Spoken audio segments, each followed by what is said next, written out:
Hello students, good morning. How are you? Fine. चलिए बेटा, हम लोग टॉपिक कर रहे थे सप्लाई के मैंने आपको 2 लेक्चर्स दिए। फर्स्ट लेक्चर में मैंने आपको सप्लाई का मीनिंग बताया था। Supply refers to quantity of goods offered for sale by producer at given price at given time. जितनी भी गुड्स की क्वांटिटी एक प्रोड्यूसर मार्केट में ऑफर कर रहा है सेल करने के लिए, वो क्या कहलाएगा? Stock. Clear? Supply and stock में मैंने आपको डिफरेंस क्लियर किया था। स्टॉक तो जितनी क्वांटिटी मेरे पास है, और सप्लाई क्या होता है? उस स्टॉक में से जितनी क्वांटिटी मैं क्या कर रहा हूं? ऑफर कर रहा हूं पब्लिक को सेल के लिए। बात क्लियर है? ठीक है। उसके बाद हम लोगों ने सप्लाई शेड्यूल पढ़ा, सप्लाई कर्व पढ़ा। आई होप आपको supply schedule and supply curve बहुत ही अच्छे समझ आ गया होगा। चलिए, आज हम इस चैप्टर का एक इंपॉर्टेंट टॉपिक पढ़ने जा रहे हैं। पेपर के पॉइंट ऑफ व्यू से टॉपिक इंपॉर्टेंट है बेटा। Determinants of supply.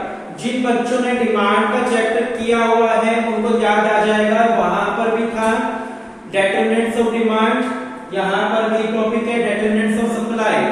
सप्लाई के डिटरमिनेंट्स यानी सप्लाई किन किन फैक्टर्स पर इफेक्ट करती है। This is most important topic of supply chapter. चलिए बेटा, बड़े ध्यान से समझना। First point, price of X commodity. X का मतलब यहां पर जो गुड है उसको एक नाम दिया गया एक्स। मान लो मार्कर है, मार्कर का नाम हमने दिया एक्स गुड। इस मार्कर को हम क्या बोल रहे हैं? X good. सबसे पहले इस मार्कर की सप्लाई इसके खुद के प्राइस के ऊपर डिपेंड करती है। इस मार्कर की सप्लाई किस पे डिपेंड करती है? इसके खुद के प्राइस के ऊपर। पहला पॉइंट आपका यही है, price of X commodity. Price of X commodity, इसका मतलब क्या है? प्राइस ऑफ मार्कर, यानी इस मार्कर का खुद का प्राइस बताएगा कि सप्लाई कितनी होगी। मैंने आपको समझाया था एक बार कि सप्लाई किसके बिहाफ पर देखते हैं हम लोग? प्रोड्यूसर के बिहाफ पर। किसके बिहाफ पर? प्रोड्यूसर के बिहाफ पर। जितनी ज्यादा किसी गुड के प्राइस हाई होंगे उसका प्रोड्यूसर उतना ही ज्यादा सप्लाई करना चाहेगा। मान लो मैं इस मार्कर का प्रोड्यूसर हूं, मेरे द्वारा बनाए गए मार्कर के प्राइस इंक्रीज हो रहे हैं, तो मैं इसकी सप्लाई भी ज्यादा करना चाहूंगा। ठीक है, बताइए समझ आप लोगों को। चलिए, यहां पर भी यही पॉइंट है, प्राइस ऑफ एक्स कमोडिटी। जो गुड है उसका खुद का प्राइस, किसी भी गुड के प्राइस अगर इंक्रीज होंगे तो उसकी सप्लाई इंक्रीज होगी। किसी भी गुड के प्राइस डिक्रीज होंगे तो सप्लाई क्या होगी? डिक्रीज हो जाएगी। यानी यहां पर कौन सा रिलेशन हुआ? Positive relation. प्राइस इंक्रीज होने पर सप्लाई इंक्रीज, प्राइस डिक्रीज होने पर supply decrease. It mean there is a positive relationship between price and supply. Price and demand के बीच में कैसा रिलेशन होता है? इनवर्स। प्राइस एंड डिमांड के बीच में इनवर्स रिलेशन होता है, लेकिन प्राइस एंड सप्लाई के बीच में ऑलवेज पॉजिटिव रिलेशन होता है। ये बात क्लियर? सो फर्स्ट पॉइंट आप क्या लिख के आओगे? If price of X commodity increase then supply increase, and price of X commodity decrease then supply decrease. Clear first point? Second point, price of related goods. इनको कुछ इनकी terms में हमें डिफाइन किया है, क्या बोलते हैं इकोनॉमिकल लैंग्वेज में? पीआर।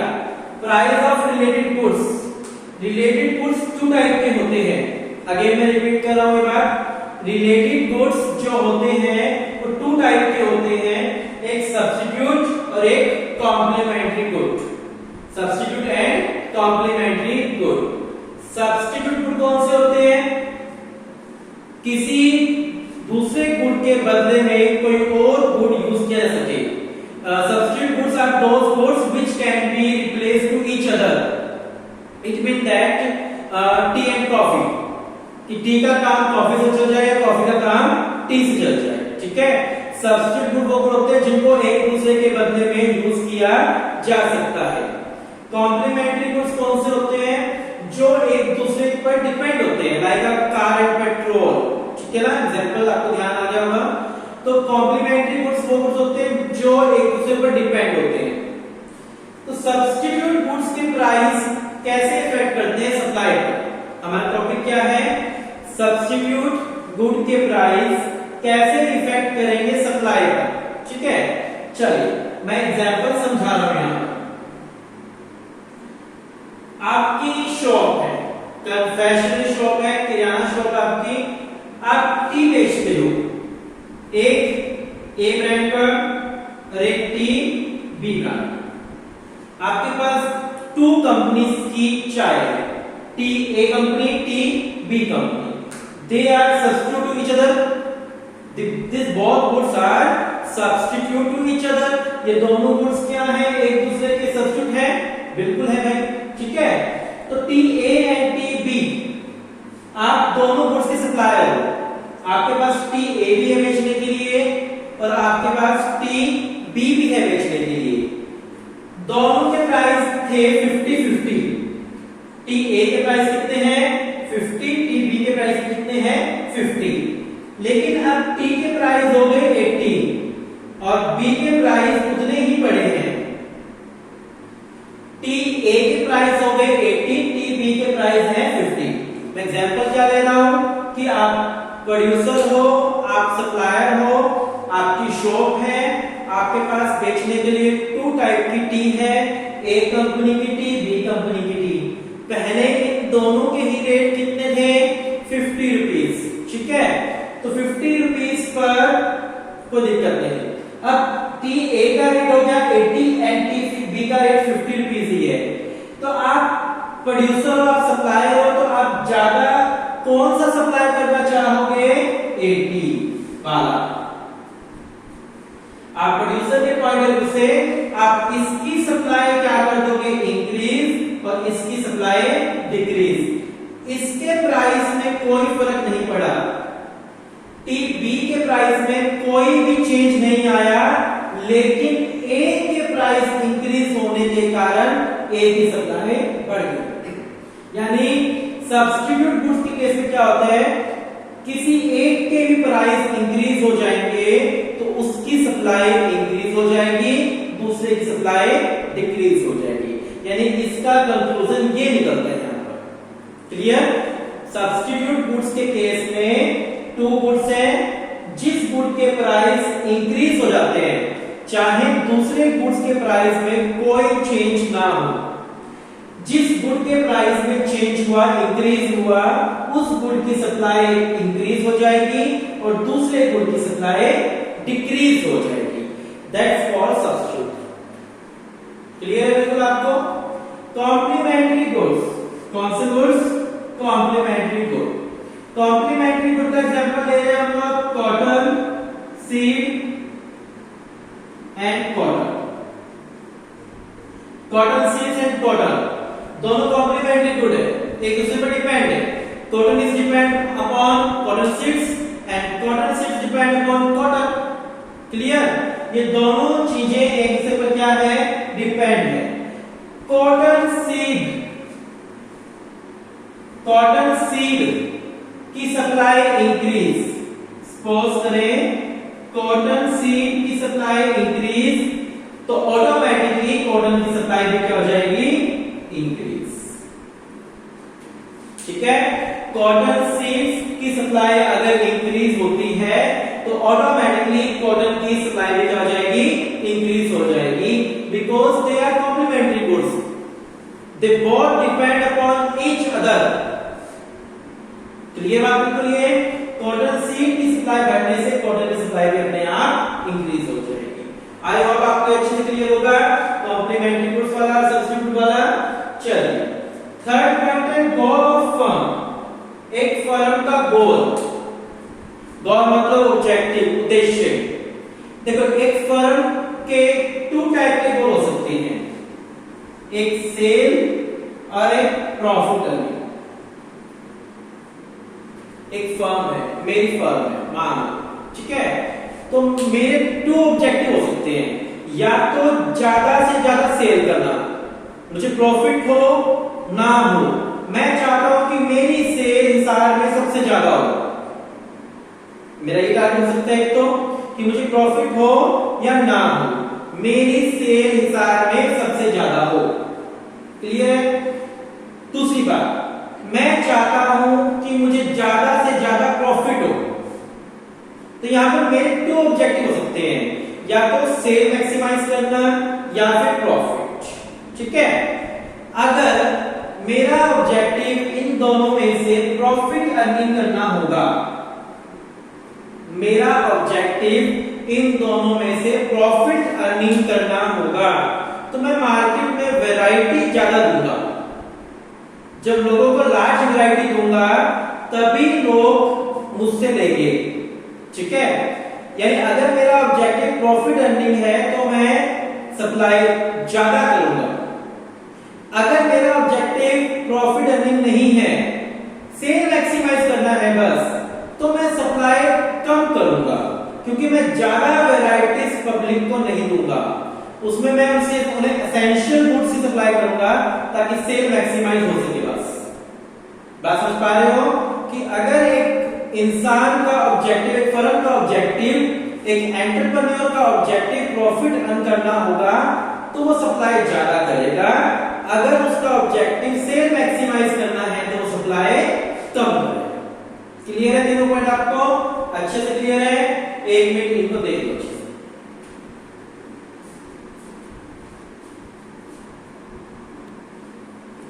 चलिए बेटा, हम लोगों ने 3 फैक्टर्स पढ़ लिए, 3 फैक्टर अच्छे से कर लिए थे वो वाले। आगे देखो, fourth factor, price of factor of production. Price of factors of production. Production करने के लिए कौन कौन से फैक्टर्स चाहिए आप लोगों को? Land, labour, capital, raw material, electricity etcetera. बहुत सारे फैक्टर्स आप लोगों को चाहिए। क्या करने के लिए? प्रोडक्शन करने के लिए चाहिए ना बहुत सारे फैक्टर्स। अगर ये सभी फैक्टर्स आपको कॉस्टली पड़ रहे हैं, कहने का मतलब है सारे फैक्टर्स अगर महंगे हो जाए, अगर ये फैक्टर्स क्या हो जाए? महंगे, तो आप सप्लाई ज्यादा कर पाओगे या कम? वेरी गुड, ऑब्वियसली कम कर पाओगे।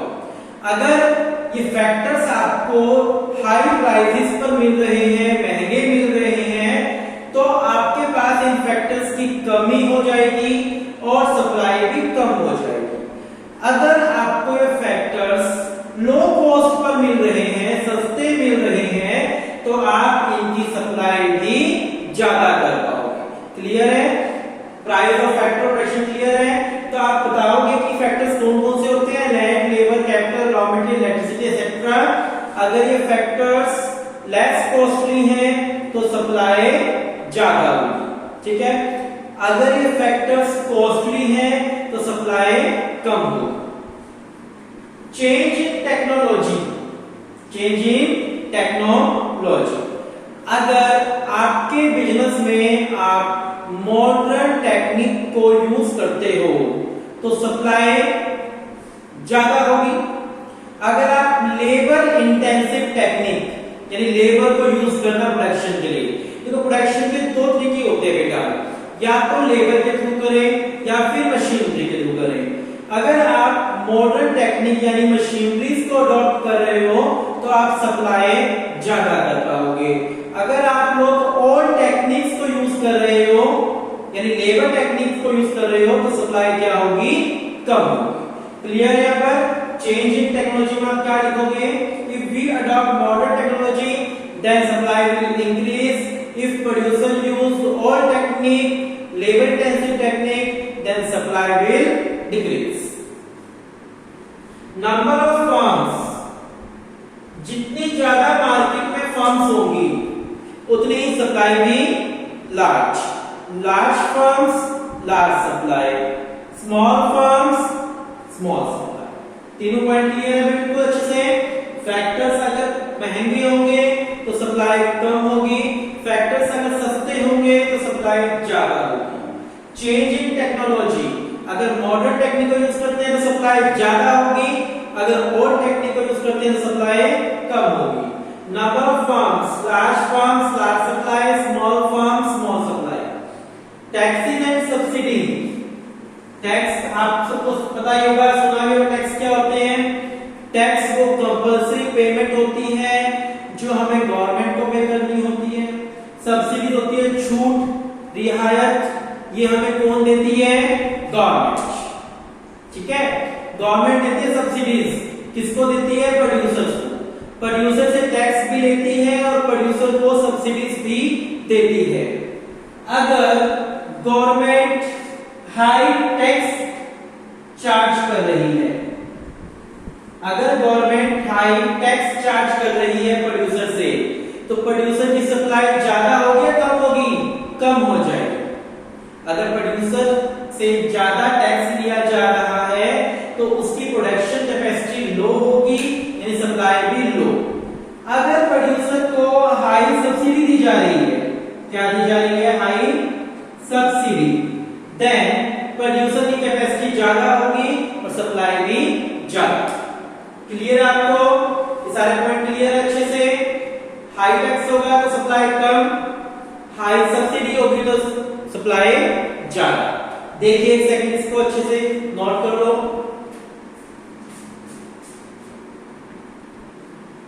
चलिए बेटा, लास्ट 3 पॉइंट्स को देखिए। इसके 7 फैक्टर्स हम लोगों ने कर लिए। Next 8 factors, natural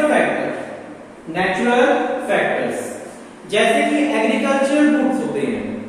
agricultural goods किस पे डिपेंड होते हैं? नेचर के ऊपर, रेनफॉल, ठीक है, क्लाइमेट, फर्टिलिटी ऑफ सोइल। तो जो एग्रीकल्चरल गुड्स है वो डिपेंड होते हैं नेचर के ऊपर। किसके ऊपर? नेचर के ऊपर। अगर नेचर फेवर में होगा, नेचर क्या होगा? फेवर में होगा, तो सप्लाई क्या होगी? इंक्रीज। अगर नेचर हमारे गुड्स की फेवर में है तो सप्लाई क्या होगी? इंक्रीज। अगर नेचर फेवर में नहीं है तो सप्लाई क्या हो जाएगी? डिक्रीज। ठीक है। Next, means of transport and communication. Means of transport and communication, अगर हमारे पास डेवलप मीन्स है, अगर हमारे पास क्या है? डेवलप मीन्स है ट्रांसपोर्ट के और कम्युनिकेशन के, देन हमारी सप्लाई भी ज्यादा होगी। अगर हमारे पास डेवलप मीन्स नहीं है ट्रांसपोर्ट एंड कम्युनिकेशन के, देन हमारी सप्लाई भी लो होगी। क्लियर? लास्ट पॉइंट, एक्सपेक्टेशन, उम्मीद, आशा। आप प्रोड्यूसर हैं, अगर आपको ये लगता है कि आपके गुड्स के प्राइस इन फ्यूचर इंक्रीज होने वाले हैं, आपको ये लग रहा है कि आपके गुड्स के प्राइस इन फ्यूचर इंक्रीज होने वाले हैं, तो उसकी सप्लाई फ्यूचर में बढ़ाओगे या आज? ऑब्वियसली राइट, फ्यूचर बढ़ाएंगे। प्रोड्यूसर क्या सोच रहा है कि जब उसके गुड्स के प्राइस बढ़ेंगे वो सप्लाई भी तभी बढ़ाएगा। ठीक है ना? मैं क्या बोल रहा हूं? इफ वी एक्सपेक्ट, अगर हम लोग ये उम्मीद करते हैं कि हमारे गुड्स के प्राइस फ्यूचर में इंक्रीज होने वाले हैं, तो आज सप्लाई ना बढ़ाकर फ्यूचर में उसकी सप्लाई क्या करेंगे? इंक्रीज करेंगे। और अगर हमें ये लगता है कि फ्यूचर में हमारे गुड्स के प्राइस डिक्रीज होने वाले हैं, तो उसकी सप्लाई आज बढ़ा देंगे, ना कि फ्यूचर। क्लियर है? आई होप आपको ऑल के ऑल 10 पॉइंट्स क्लियर होंगे अच्छे से। बहुत ही इंपॉर्टेंट टॉपिक है ये वाला। अभी तक सप्लाई का जितना भी टॉपिक आपको करवाया गया है, आई होप कि आपको सारा टॉपिक क्लियर होगा। एक टॉपिक और है इस लेक्चर में, नेक्स्ट लेक्चर में हम करेंगे टॉपिक। सो आप अच्छे से सभी टॉपिक्स क्लियर करिए, कोई भी डाउट्स है तो आप ले सकते हैं। Thank you, have a nice day all.